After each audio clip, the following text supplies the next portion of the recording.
Vetri IAS Study Circle, the best academy for competitive examination. Hi friends, நான் விக்னேஷ். நான் வந்து சிவகங்கை மாவட்டத்துலேருந்து வரேன். நான் இப்போ ரீசெண்ட்லி ரிலீஸ் ஆன டிஎன்பிஎஸ்சி குரூப் 1 எக்ஸாம்ஸை கிளியர் பண்ணியிருக்கேன்.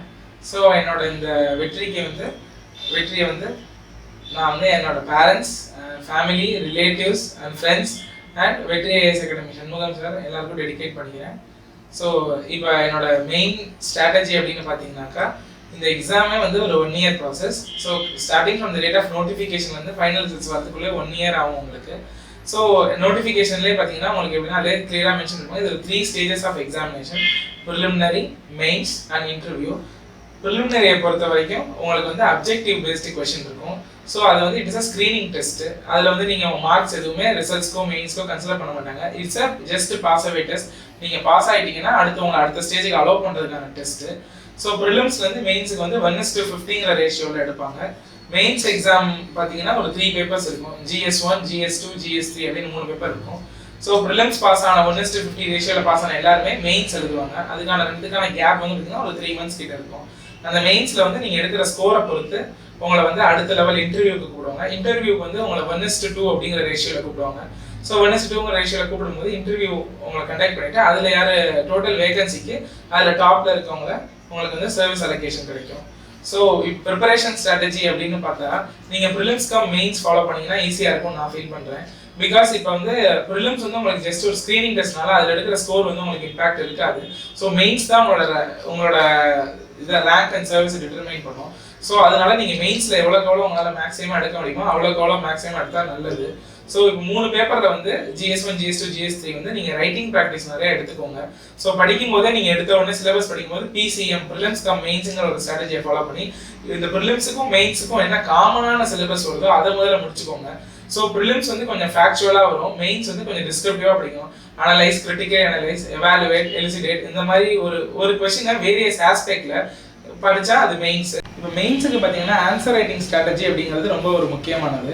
ஸோ நம்ம ஒரு இன்சிடென்ட்டோ ஒரு இஷ்யூவை பற்றி நம்ம என்னன்னு கேட்டால் சொல்லிடுவோம். பட் அது கேட்டிருக்க ஒரு ஆஸ்பெக்டில் அந்த ஒரு கன்ஸ்ட்ரெயின்டான பேஜ் லிமிட்டுக்குள்ளே நீங்கள் எழுதணும் அப்படிங்கிறது தான் இங்கே ஒரு டாஸ்க்கு.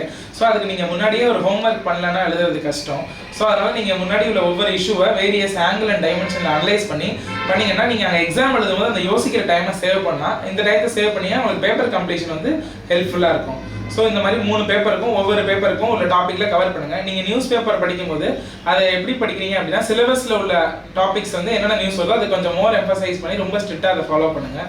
ஸோ நீங்கள் ஒரு ஸ்டாட்டிக்கே ஒரு கொஸ்டின் கேட்டாலும் அது வந்து கரண்ட் அஃபேர்ஸ் ரிலேட்டடாக இப்போ என்ன ஒரு ரீசெண்டாக என்ன வந்திருக்கோ அதை நீங்கள் கொஞ்சம் உங்கள் மெயின்ஸ் ஆன்சரில் வந்து நீங்கள் ஆட் பண்ணிங்கன்னா அது உங்களோட பேப்பருக்கு ஒரு இன்னொரு ப்ளஸ் பாயிண்டாக இருக்கும். மித்த பேப்பர்ஸை கம்பேர் பண்ணும்போது உங்கள் பேப்பர்ஸ் கொஞ்சம் ஸ்டாண்ட் ஆஃபாக இருக்கும். ஸோ நீங்கள் கரண்ட் அஃபேர்ஸை கனெக்ட் பண்ணி எழுதுனீங்கன்னா இன்னும் கொஞ்சம் மெயின்ஸில் நல்ல மார்க் கிடைக்கும். ஸோ இந்த ஸ்ட்ராட்டஜியை தான் நான் மெயின்ஸுக்கு ஃபாலோ பண்ணி எழுதுனேன். அடுத்து பொறுத்து இன்டர்வியூ பார்த்தீங்கன்னா நீங்கள் உங்களோட பேசிக்காக பயோடேட்டா, பேசிக் ப்ரொஃபைல் இதெல்லாம் பண்ணி உங்களோட டிகிரி ஆஃப் கிராஜுவேஷன். இப்போ நான் வந்து சிவில் இன்ஜினியரிங் அப்படிங்கிறத சிவில் இன்ஜினியரிங் என்னென்ன பேசிக்ஸோ அது கொஞ்சம் நல்லா பார்த்துக்கோங்க.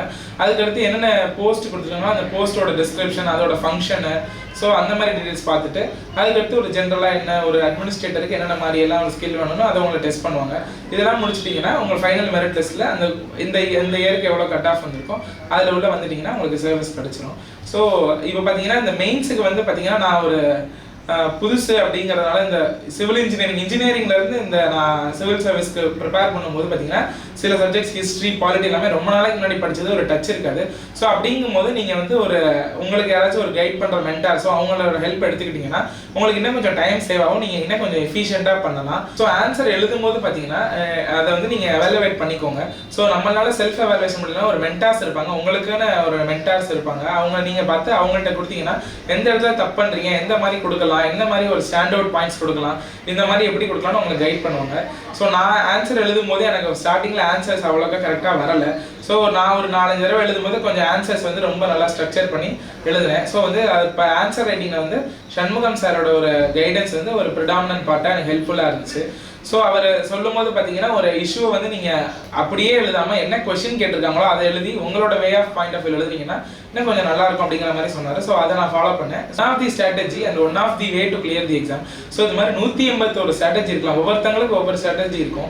ஸோ இதை நீங்கள் பிளைண்டாக ஃபாலோ பண்ணாமல் இதில் உங்களுக்கு என்னென்ன சூட்டபிள் அவைலபிளாக இருக்கோ அது ஒரு பேசிக் மட்டும் எடுத்துக்கிட்டு ஸோ இந்த மாதிரி நீங்களும் ஒரு ஸ்ட்ராட்டஜி ப்ரிப்பேர் பண்ணி அதை ஃபாலோ பண்ணி அதை ப்ரிப்பேர் பண்ணிங்கன்னா உங்களுக்கும் கண்டிப்பாக சக்ஸஸ் வந்து நிச்சயம் கிடைக்கும் அப்படின்னு நான் வந்து கான்ஃபிடென்ட்டாக சொல்ல முடியும். So I wish you the all the best. எனக்கு என்னோட சக்ஸஸ்க்கு யார் யாரெல்லாம் ஹெல்ப்ஃபுல்லாக இருந்தாங்களோ அவங்க எல்லாருக்கும் நான் அந்த நேரத்தில் தேங்க் பண்ணிக்கிறேன். So believing in you is a very important part in clearing the exam. So உங்களை நீங்கள் நம்புங்க, நீங்கள் நம்பி அந்த ஒரு ஸ்ட்ராட்டஜி ஃபாலோ பண்ணி அதில் போங்க, கண்டிப்பாக வெற்றி உங்களுக்கு கிடைக்கும். Thank you. Vetri IAS Study Circle, South India's best faculties, excellent infrastructure, complete course material, 100% scholarship. Vetri IAS Study Circle, the best academy for competitive examinations.